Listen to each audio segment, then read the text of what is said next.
Entonces, este curso de formación para organizaciones de pequeños productores inicia hoy y se va hasta el 1 de abril, todos los viernes a esta hora de 2 a 6.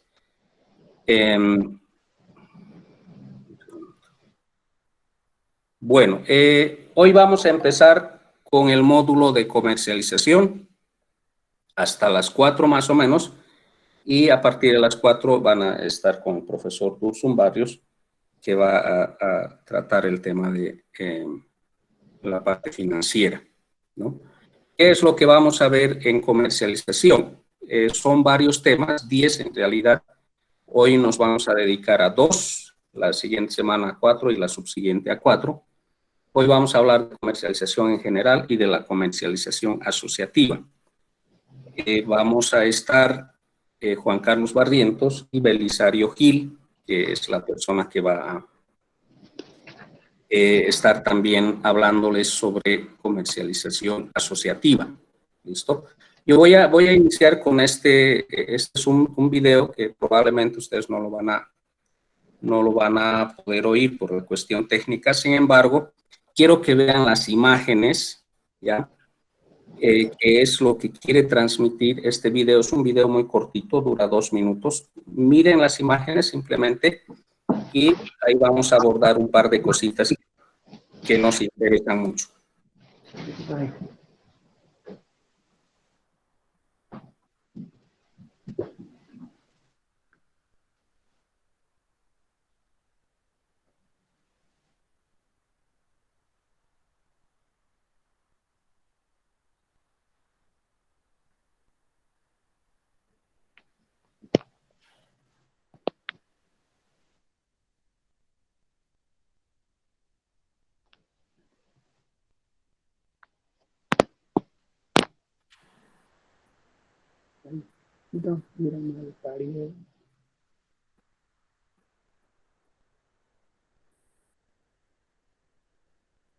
¿No tiene sonido?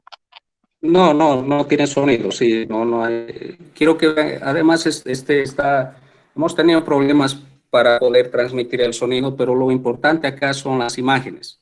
Ya, de todos modos, los señores que están hablando en inglés, entonces tampoco nos va a servir mucho lo que están diciendo. Lo importante acá son las imágenes. Vean qué es lo que están mostrando y ahorita discutimos un poquito el tema. ¿Listo?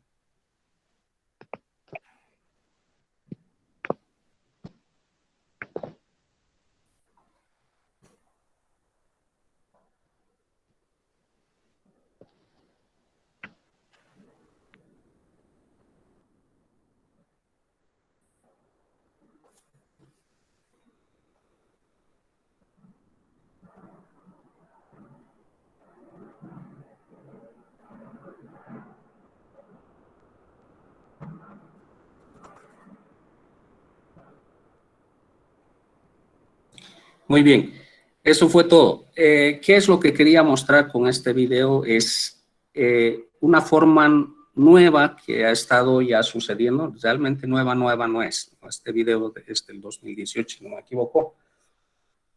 Hay una tendencia en Europa, Estados Unidos, de producir hortalizas de hoja y algunas aromáticas también directamente en el supermercado. ¿Ya? ¿Cuál es la idea de producir directamente en el supermercado? Si ustedes ven en esta imagen al fondo, hay como un cajón, ¿no? Es donde se produce. En ese cajón, entonces, se utiliza luz artificial de diferentes ondas o longitudes de onda, dependiendo de la especie, y se utilizan soluciones nutritivas para producir. La idea de producir así es que se ahorran en transporte y ofrecen un producto fresco y además el consumidor puede verlo directamente cómo está creciendo. No puede ir todos los días si quiera mirar cómo está creciendo y al momento de comprar simplemente lo toma, es como si lo estuviera cosechando directamente, ¿no?, el consumidor. Entonces, se ha llegado, digamos, a este nivel ya de especialidad, de especificidad, pero pensando en el consumidor, ¿no? Son formas de comercializar que están cambiando todo el tiempo. Este es un escenario en un contexto, como les decía, puede ser un contexto europeo, un contexto norteamericano, que probablemente pues no lo tenemos acá en Colombia. Sin embargo, esos contextos como van cambiando, esas realidades como van cambiando, también van influyendo en la comercialización, ¿no? Entonces, allá en Europa, en Estados Unidos, la comercialización se orienta muchísimo al consumidor, lo mismo que acá, pero ya digamos a ciertas exigencias del consumidor. En este caso, la exigencia es del cuidado del medio ambiente, por ejemplo. ¿Cómo se refleja en esta forma? Es que al tú producir directamente donde vas a vender o donde se va a consumir o donde el comprador, el consumidor final lo va a comprar, estás reduciendo prácticamente casi a cero las emisiones de gases de efecto invernadero que produce el transporte, por ejemplo, ¿no? Entonces, hay, digamos que aparte del producto como tal, hay unos efectos directos o indirectos que estarían sumando al producto, ¿no? Además de la calidad. Ahí los señores hablaban, bueno, no se escuchaba, pero hablaban de la frescura del producto y del sabor del producto, ¿no? Por eso ahí se ve a las dos personas que están probando y dicen, sí, es fresco y tiene sabor, dicen, ¿no?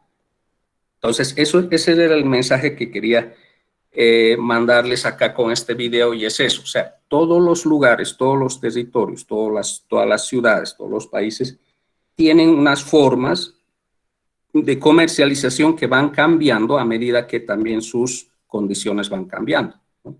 ¿Cuál es la condición acá en Colombia?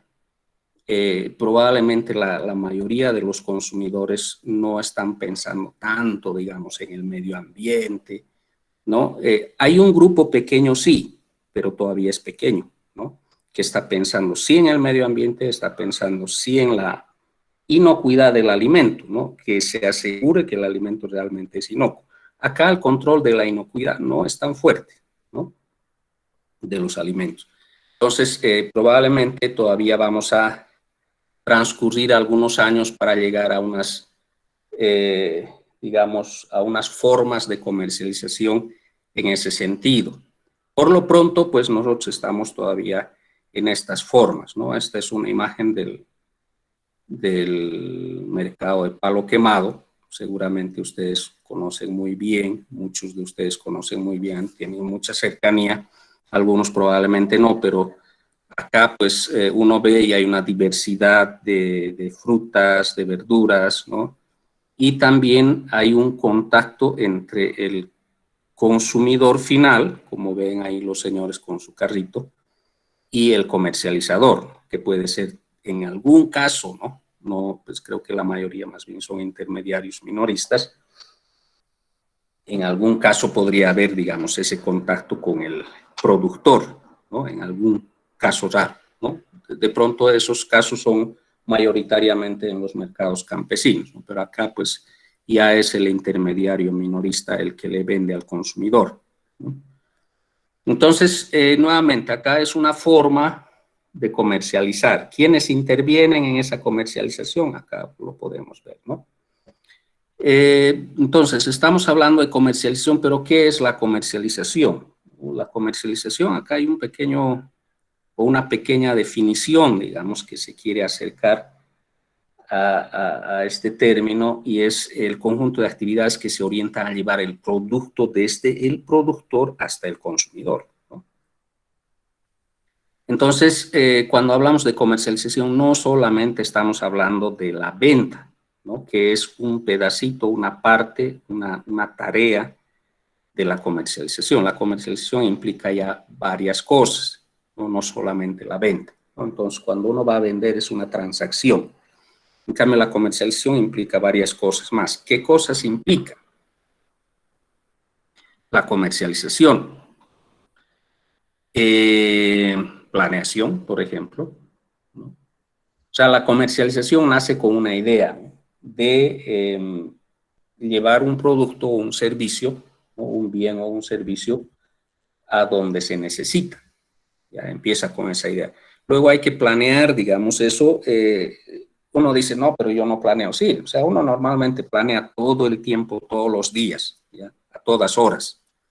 Planear quiere decir, es como visualizar, digamos, en el futuro inmediato, en el futuro cercano, en el futuro mediano plazo, en el futuro a largo plazo, lo que va a ocurrir, ¿no? Entonces uno visualiza en la mente lo que va a ocurrir, va mirando todos esos aspectos que tienen que ver con algo que uno quiere hacer o va a hacer, ¿no? Esa es la planeación. Entonces, en el caso de la comercialización hablamos de un objetivo, ¿no? Cuando yo comercializo tengo que tener claro el objetivo, para qué, por qué estoy comercializando, ¿no? Entonces, principalmente en el caso de la comercialización, pues la orientación es a obtener una ganancia, ¿no? Pero al lado de eso también podrían haber otras cosas, ¿no? De ofrecer un buen producto, digamos, de adelantar a la competencia. Bueno, hay varias cosas, ¿no? De hacer, digamos, de los clientes o asegurarse, digamos, de que los clientes le vuelvan a comprar, ¿no? Hay varias cosas, no es solamente ganar, ¿no? O sea, si estamos pensando solamente en ganar, probablemente estamos perdiendo, ¿no? Hay que tomar mucho en cuenta eso. A veces uno dice, no, pero yo me tengo que asegurar esta venta. Sí, uno se puede asegurar esa venta, pero puede estar dañando las siguientes ventas también, ¿no?, con esa acción o esa actitud. Pues hay que tener mucho cuidado, digamos, en ese tema. Luego hay unas estrategias, ¿no? Estas estrategias, por ejemplo, la que mostramos en el video es una estrategia, ¿no? Es una estrategia de vender directamente al consumidor, de ofrecer un producto directamente en el supermercado, fresco, ¿no? Y de pronto, pues, hasta más barato, ¿no? ¿Por qué? Porque no se está pagando el transporte, se está produciendo directamente. Entonces, esas estrategias son diferentes, variadas en todo caso. Ya ahora vamos a hablar más adelante un poquito sobre eso, un poquito, ¿no? Dentro de la planeación también es muy importante la información, ¿no? Cuando hablamos de estudios, hablamos de información principalmente, ¿no? Entonces, información de mercado. ¿Qué me interesa del mercado? Es saber cómo van los precios, en qué épocas hay subida de precio, en qué época hay bajada de precio. Eso aparentemente los productores sí lo saben, pero resulta que no lo manejan tan bien, ¿ya? Así, haciendo, digamos, un análisis detallado del asunto, no les va muy bien. ¿Por qué? Porque el productor actúa solo. Y como actúa solo, pues no tiene mucha información. Entonces empieza a competir con los otros productores y a veces esa competencia resulta siendo, puede ser perjudicial, ¿no? Claramente eso se ve con los productores de papa cuando hay una sobreoferta, entonces el precio cae, pero bien abajo, ¿no? O cuando no hay mucha oferta, el precio sube bien arriba, ¿no? Lo mismo con los cebolleros y algunos productos que tienen temporalidades, ¿no? Temporadas, digamos. Entonces, en esos casos hay unas cosas que se podrían ir manejando, ¿no? Que es la información. En qué época sale más, en qué época sale menos, si se puede o no se puede. De hecho, en la mesa, no sé si hay alguien de la mesa, pues ahí estaban probando, no sé, en algún momento con el tema de los cítricos, por ejemplo, ¿no? De manejar un poquito la floración, ¿no? A través qué sé yo, del riego y eso, para poder distribuir mejor las cosechas y no, digamos, tener esas caídas o subidas de los precios, sobre todo las caídas, ¿no? Que son las que a uno le afectan. Entonces, es muy importante la información, ¿no? Es muy importante la información. Dentro de la planeación misma, también es el otro tema, es el recurso, ¿no? El recurso financiero, sobre todo. Claro, recursos materiales también, pero el recurso financiero es muy importante, ¿no? Dentro de la planeación, si tengo el recurso para hacer lo que estoy pensando hacer o no. Y lo otro es el tiempo, ¿no? cuáles son los tiempos que voy a manejar, cómo voy a manejar esos tiempos, ¿no? Entonces uno va planificando también los tiempos. Luego ya viene lo que es la implementación como tal de la comercialización, ¿no? Cómo voy a hacer, cómo voy a negociar, cómo va a ser mi producto, dónde lo voy a llevar, cómo lo voy a llevar y todo eso, ¿no? Cómo lo voy a listar, de eso también vamos a hablar más adelante un poquito más en detalle. ¿Cómo es la comercialización en Colombia? ¿No? Depende mucho, como les decía, el video que les mostré tiene mucho que ver con esto que estamos hablando, ¿no? ¿Cómo es el contexto? ¿No? Habíamos dicho, en Europa el contexto es así, Estados Unidos, Europa, los países industrializados o del primer mundo, o ricos, como quiera llamársele, tienen en promedio, los habitantes de esos países tienen en promedio capacidad de poder pagar los alimentos, ¿no? Entonces, ya no miran tanto el precio, sino miran la calidad y la variedad, ¿ya? Entonces, si eso es así, si el consumidor es así, si tiene esa capacidad de poder pagar, y ya puede escoger calidades, puede escoger diversidades, inclusive puede escoger de dónde vienen los orígenes, digamos, de ese producto, decir, ah, no, este producto está producido por niños que han estado trabajando, entonces mejor no le compro, ¿no? Entonces, ese consumidor tiene esa capacidad de elegir.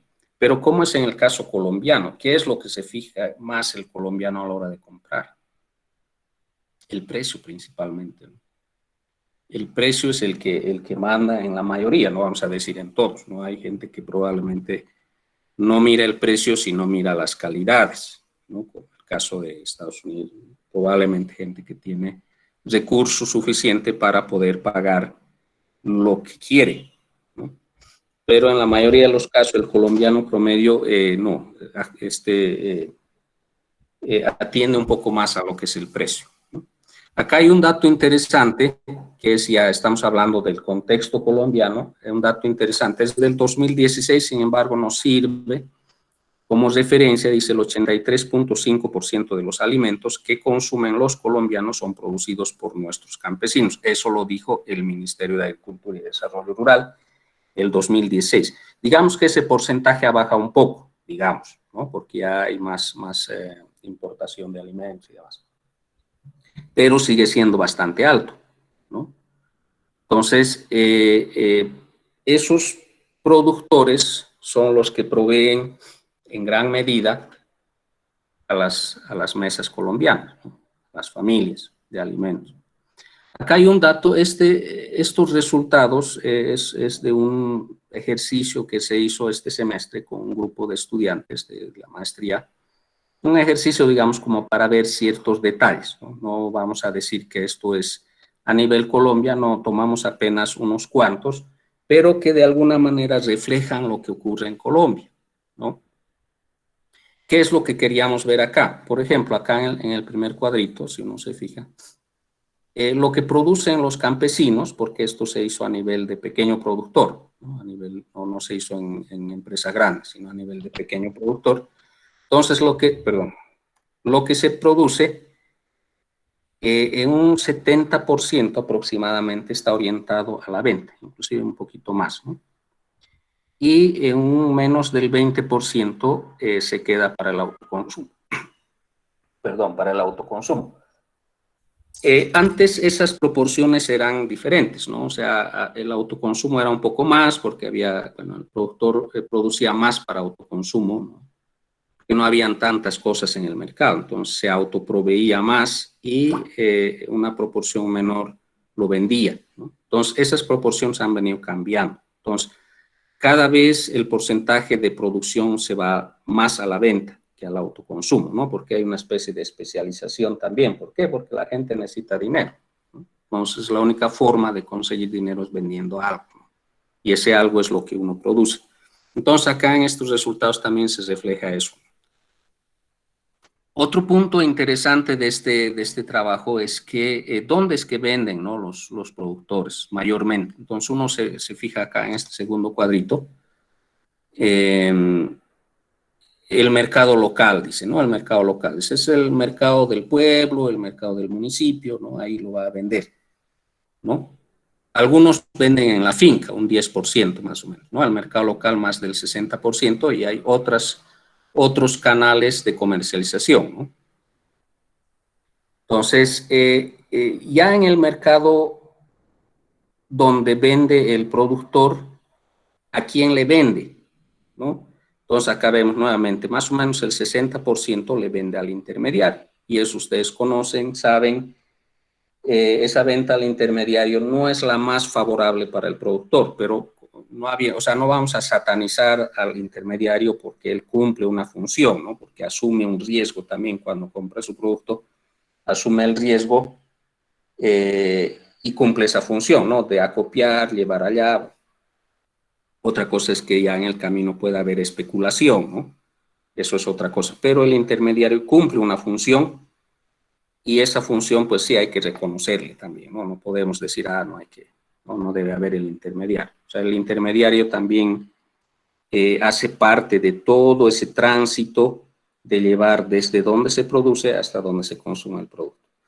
Hay otro porcentaje que es más o menos el 10% acá, que es a la industria, ¿no? Entonces, eso puede variar dependiendo del producto, ¿no? Pues lógicamente lo que son los productos industriales, eso se irán en un 100% a la industria, ¿no? Profesor Juan Carlos, Sí. es que hay algunas personas escribiéndome por el interno que están Ya. intentando entrar, pero no pueden. No sé si de pronto hay alguien. Ya. Sí, ahora les doy ingreso. Sí, es que se han juntado varios. Es que el problema es que cuando estoy proyectando no los puedo ver. Pero sí, ya les he dado el ingreso. Entonces, Bueno. me avisan, por favor. Voy a volver a compartir la pantalla. ¿Me avisas, Belisario, por favor? Sí. Estoy pendiente y le comunico, profe.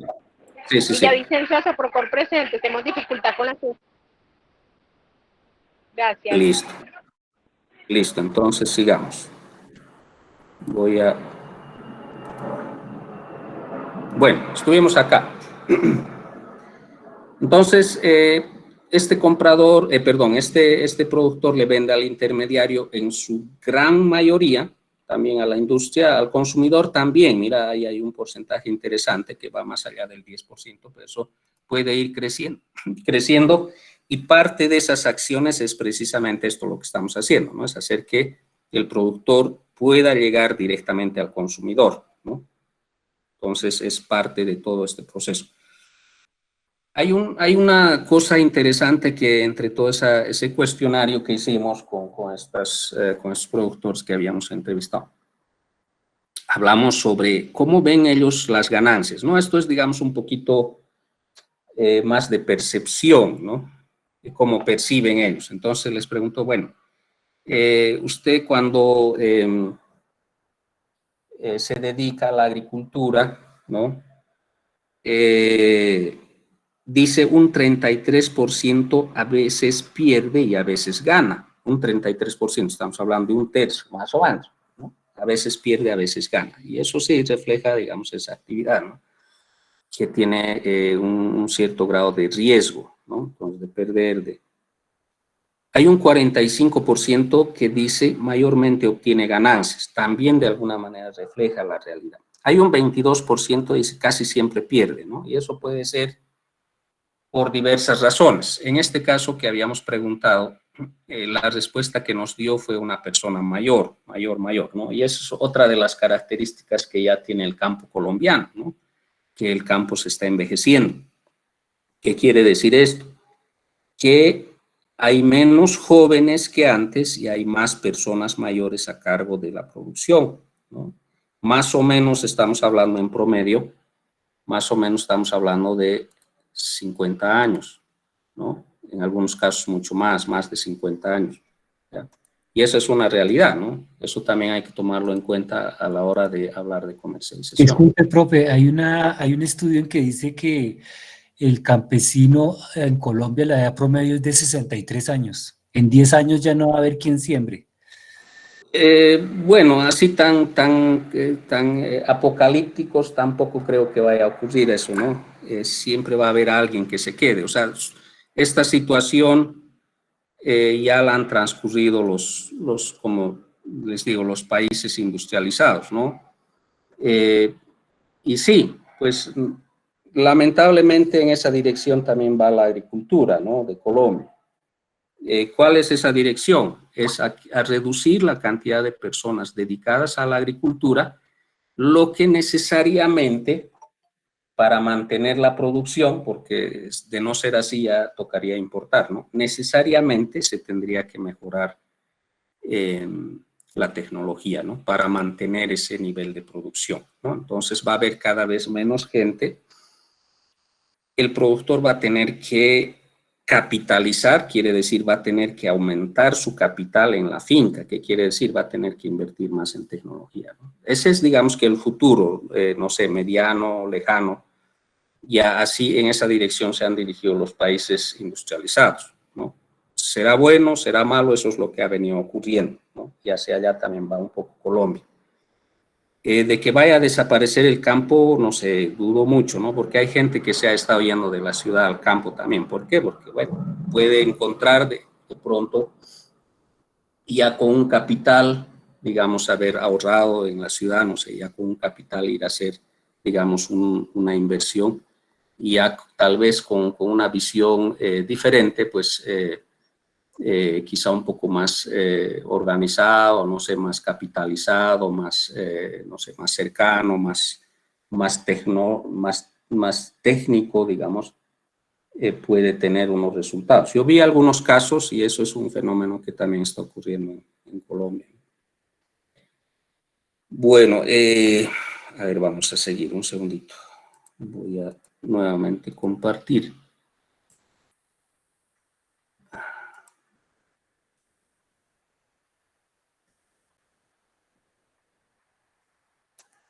Bueno, esto lo conocen ustedes, han estado seguramente muchas veces por allá. Es Corabastos, ¿no? Es la central de abastos más grande de Colombia, ¿no? Algunos dicen de Sudamérica o de Latinoamérica. Es probable, ¿no? Acá realmente los volúmenes de productos que se manejan es grande, ¿no? Son como 14.000 toneladas día que se maneja, es harto, es hartísimo, mucho alimento, ¿no? Y de acá se reparte no solamente en Bogotá, eso es curioso, ¿no? A veces yo alguna vez estuve por San Bernardo, alguna vez donde producen mora, entonces veíamos de que de ahí salían los camiones cargados de productos y curiosamente volvían cargados de productos, ¿no? De casi los mismos productos. Entonces, ¿qué pasaba? Entonces venían, traían aquí a la central de abastos y de aquí se llevaban otros productos para vender allá, ¿no? Entonces hacían, qué sé yo, no sé, una vuelta interesante de llegar a este acopio y cambiaba el precio, ¿no? A veces el mismo producto volvía allá con otro precio, ¿no? Entonces son curiosidades que suelen ocurrir. Bueno, entonces estas centrales de abasto son que a nivel nacional aproximadamente, no vamos a decir eso es, pero aproximadamente el 65% de los alimentos se distribuyen a través de estas centrales de abasto, ¿no? Como Corabasto. Entonces, ¿qué ocurre aquí? ¿Quién domina estas centrales de abasto? Los mayoristas, ¿no? O sea, el minorista no, el productor no. Los que dominan son los mayoristas. Entonces, ellos tienen unas capacidades de negociación que el pequeño productor solito allá no lo tiene, ¿no? Allá tiene que someterse prácticamente a la voluntad del mayorista, ¿no? Del que le va a comprar, del que tiene su bodega allá. Entonces ya saben, por eso es que el productor, a no ser que tenga volúmenes grandes, sí, ¿no? Si tiene volúmenes grandes, pues va y negocia, y si tiene experiencia, pues mejor. Pero el pequeño productor que llega ahí con su camioncito ahí, entonces, ¿no? O sea, hay muchos que han perdido, ¿no? Que les mandan de Herodes a Pilatos y al final de la tarde les dicen, bueno, te voy a pagar, ¿no? Esto nomás, casi la mitad, ¿no? De lo que estaba pensado, o pactado ya inicialmente. Entonces, no es la mejor de las experiencias, ¿no? Para el pequeño productor estar allá en esas condiciones. Esa es una realidad, digamos, que hay en Colombia. Un segundo, creo que hay otra persona más ingresando. Bueno, sigamos a ver. Entonces, ¿cuáles son esas estrategias para comercializar, ¿no? Lo que les decía anteriormente, acá en Colombia el consumidor o el comprador se orienta hacia el precio, ¿no? Entonces, esa es la estrategia. Si uno quiere ganar más y no tiene capacidad para definir precios, sino tiene que asumir prácticamente o tomar el precio que está en el mercado, ¿qué es lo que tiene que hacer el productor? Pues lo único que puede hacer es tratar de bajar costos de producción para poder mejorar la ganancia. No hay más. O sea, si tú no puedes poner el precio, entonces lo único que te queda es lo que tú dominas en tu finca, son los costos de producción. A veces no se puede eso, ¿no? Pero ese es el único margen que se tiene, ¿no? Lo que les decía, en aquellos países donde el consumidor tiene unos recursos que le permiten comprar alimentos, no solamente pensando en el precio, sino en la calidad. Entonces, allá las comercializaciones se orientan hacia la calidad, ¿no? Por eso hay más controles, bueno. Por eso es que hay desperdicio también de alimentos, ¿no? ¿Por qué? Porque, o sea, tanto uno se centra en la calidad que ya que el platanito o bananito que tiene una manchita ya no se vende, ¿no? Ya se tiene que tirar eso. O rebajar el precio, digamos, hasta cierto grado y ya se tiene que tirar, ¿no? Entonces, por eso hay también pérdida de alimentos. Y eso también ocurre acá, ¿no? Si uno va a la central de abastos, hay una cantidad de alimentos que se tiran, ¿no? A la basura.